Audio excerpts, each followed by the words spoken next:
People in Fort Worth saw that the Texas and Pacific line had come into Dallas, and they anticipated that they would be the next town. And so, eagerly awaiting, people came to town, started businesses.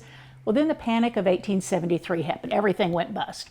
So people left in droves, and there was a guy from Dallas who had moved over to Fort Worth anticipating this economic boom, and his name was Robert Cowart. Well, he left town too, went back to Dallas, and wrote a piece for the Dallas Herald, which said that Fort Worth was such a sleepy place that a panther had been observed wandering on Main Street and lying down in the grass on Main Street, AKA the Sleeping Panther.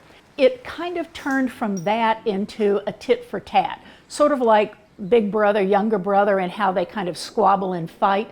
Well, Fort Worth always felt underappreciated, and so they decided to take up the panther as their symbol, their logo. So they started calling it Panther City.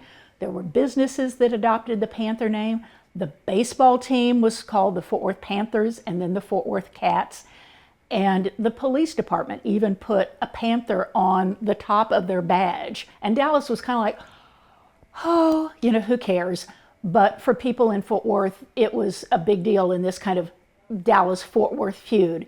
And it's now turned in, it was kind of like an older brother, younger brother spat, but now it's kind of calmed down into just something as a symbol of Fort Worth pride.